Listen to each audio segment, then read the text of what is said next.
the status or the social status of Corinth during his time that lead to him writing the letter. Okay, so tignan po natin itong mga bullet points na hinanda natin ngayong gabi. So in 27 BCE, Achaia was a province of the Roman Empire during his time. Now, in modern times, in modern day as we as we know it, Achaia is part of the original unit of Western Greece. It was organized as a province, and it made Corinth as his capital. So ito palang Corinto, nung panahon ni St. Paul, was actually a powerhouse in the province of Achaia. Okay, a portion of the Western Greece. And dahil capital siya ng Western Greece, which is the Achaia province, prosperous at meron pang ang isang Bible scholar na paliwanag tungkol dito na yung Corinth was a lascivious or a luxurious city back then.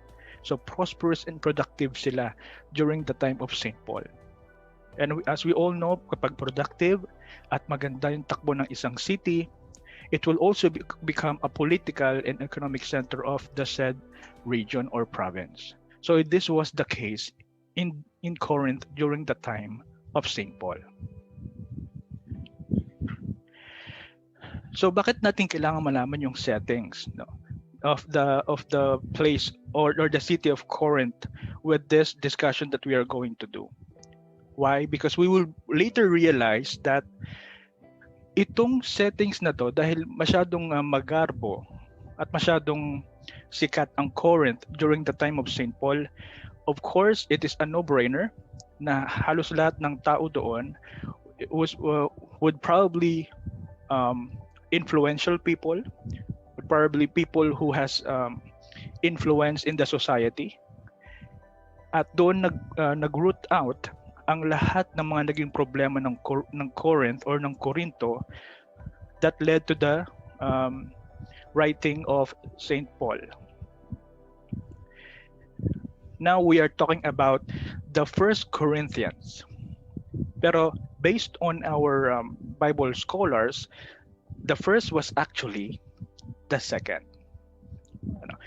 This may pose a little bit of confusion sa ating mga first-time comer sa ating Bible study, but this is actually a good trivia to know, brothers and sisters, na maybe you have heard of it from your fellow church mates, kung bakit yung ibang lectors hindi sinasabi na first letter of Paul, second letter of Paul, because some of them knew that the first letter was actually the second, because during Paul's visit in Ephesus, he probably heard about the news focusing on the immoral lifestyle of some Corinthians.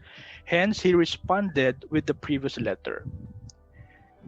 At dahil masyadong naging adamant yung mga tao doon, masyadong naging matitigas ang ulo, they were so stubborn that they did not listen to the first or the previous letter of St. Paul. He decided to write another response, which is our canonical first letter to the Corinthians. Now, Brother JC, bakit hindi na isama ito sa Bible? No.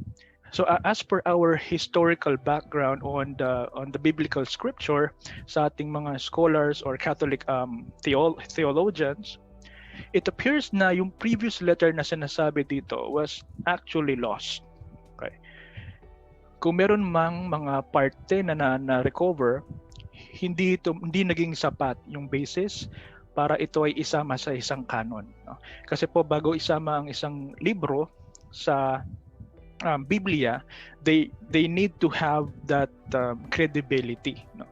So hindi na meet yung previous letter yung mga categories or criteria ng Catholic Church back then.